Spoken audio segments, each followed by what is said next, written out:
Është e njohur që njeriu është i pangopur, por dëgjojeni këtë histori të çuditshme. E njoh personalisht sepse jemi njohur në vitin me këtë djalin këtu, në vitin 93. Dhe ajo që i ka ndodhur këtij djalit është vërtet shumë e çuditshme. Ndiqeni me kujdes, kush rastësisht e di bëj like faqesh si mirësisht.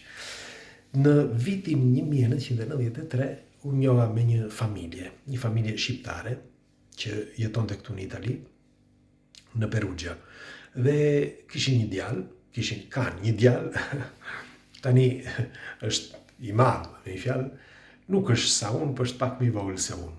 Por është djalë shumë i edhur. Ishte që atëherë djalë i edhur. Dhe çfarë thoshte ky gjithmonë? Thoshte që unë do marr shtëpi, thoshte, sepse ata jetonin në një shtëpi që ishte si tip bodrumi dhe kishte shumë lagështi. Dhe kaloi kohë, ky djaloshi punonte, me një fjalë punonte, si gjithë të tjerët, e keni parasysh, kështu që her pas here, por pastaj filloi që të zinte një punë të mirë. Dhe më duket në vitin 96 filloi me mozzarella.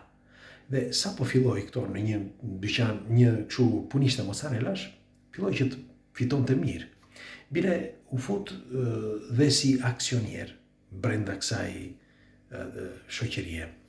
Dhe me kalimin e kohës, nuk kaluan, më duket në 99-ën, ai bleu shtëpi. Bleu një shtëpi që atëherë ishin me lireta.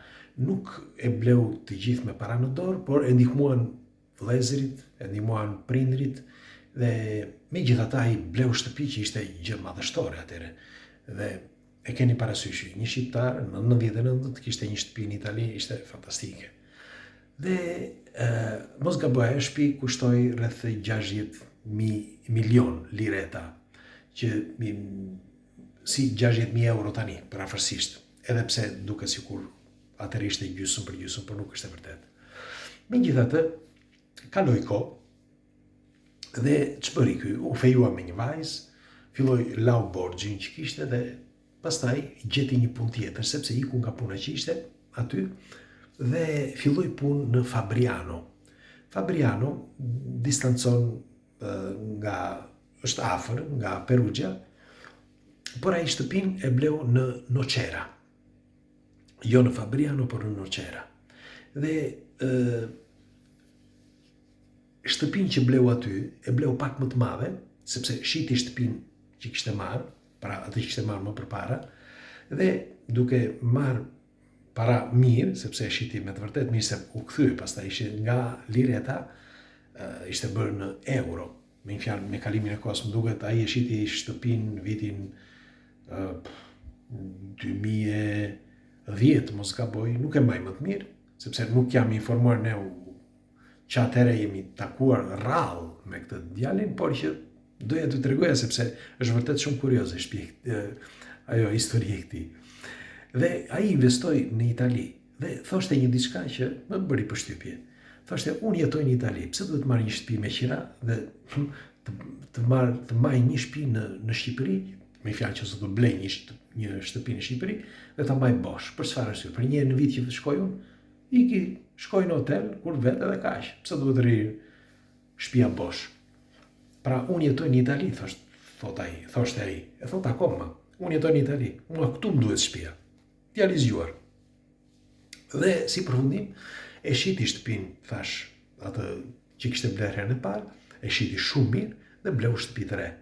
Dhe shtëpinë e bleu, siç e thash, në Fabriano, në një fshat afër Fabrianos. Dhe por çfarë ndodhi? Në vitin 2000 ai shkonte shpeshherë me pushime në Shqipëri, dhe në vitin 2016 ishte në Shqipëri, ishte tetor, mos gaboj, dhe teksa ishte në Shqipëri, se e vente rrallë në Shqipëri, por teksa ishte në Shqipëri, tërmet në Itali. Dhe ku? Në zonën ku ai banonte. Dhe u shem shtëpia, u shem jo i gjitha, por u shem nga sipër. Me fjalë, ai po të kishte qenë aty, do kishin vdekur të gjithë, sepse ai 2 fëmijë dhe gruaja.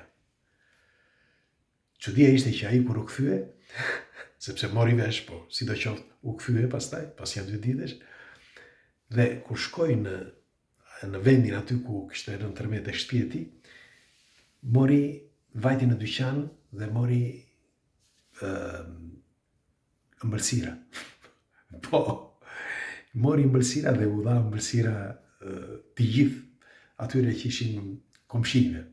Të gjithë po shikonin kështu, me policë, këto karabinierët, ato ndihmës së shpejtë që ishin aty, me kryetar bashkie, kush ishte aty, u hipte, ore të gjithë po thoshin shumë, po ky çfarë bën?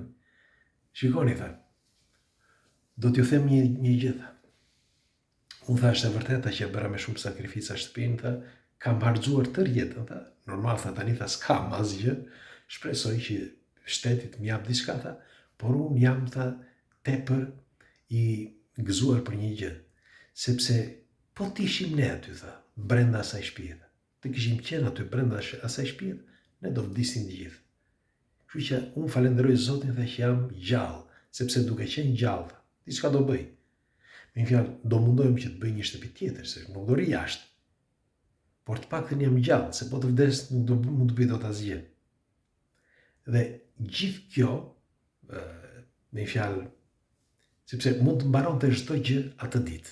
Pra, atë ditë ai kur iku mund të mbaronte, ose nëse do rrinte aty atë ditë, do mbaronte çdo gjë me familjen e tij dhe ai, se nuk e di e mbani mend apo jo, në vitin 2016 tërmeti vrau shumë njerëz në atë zonë.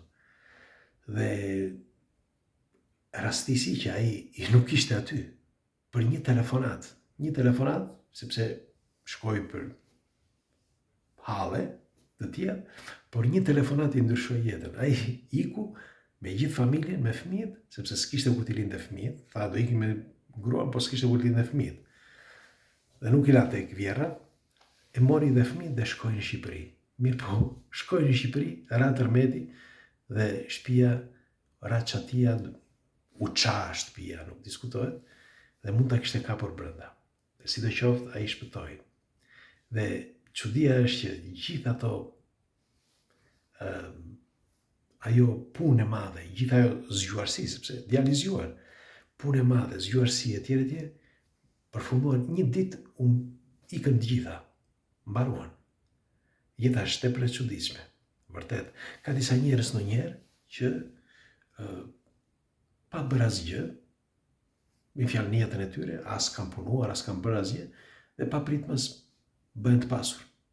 Ose lidhen me dikë që është i pasur. E dini sa njoh të tillë? Sa njoh. Vërtet. Bile njoh njërin që ky lozte kumar tër jetën, ka lozur kumar tër jetën. Me fjalë, para që ka humbur ky njeri, nuk e keni iden.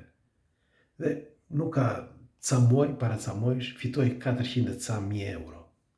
400.000 euro. Ka lozur kumar tër jetën. Nuk ka bërë. Ka punuar, po e keni parasysh. Herë, me gjithë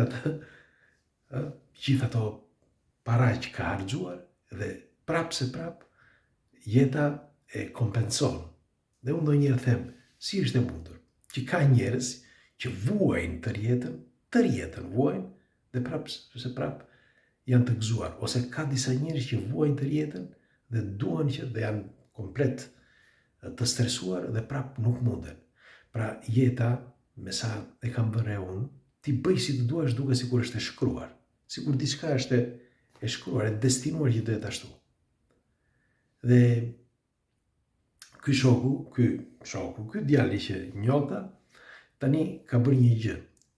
Atë ditë ku ishte aty, me fjalë ku shkoi në fshatin e tij, në Shqipëri, në atë vend ku ndodhej aty që dëgjoi për tërmetin, mu aty ka bler tokë dhe ka bërë një shtëpi. E ka bërë në Shqipëri kësaj radhe. Shpresojmë që mos të vinë në Itali ndonjëherë, kur ndodhet në Itali dhe të bie tërmeti në Shqipëri, merreni me mos se çfarë ndodh. O i ziu. Megjithatë, jeta është tepër e çuditshme, vërtet. Ndonjëherë, me fjalë, ti mundohesh të bësh gjëra maramëndse dhe të vinë gjërat falas. Ose ndonjëherë nuk lodhesh fare dhe nuk të vinë gjërat ose të vinë gjërat. Me fjalë, është tepër e çuditshme jeta. Dhe siç ju thash, duket sikur është çdo gjë e shkruar. Ju çfarë mendimi keni? Është e shkruar çdo gjë apo jo? Pres komentet tuaja. Hajde, natën e mirë, ju përqafoj.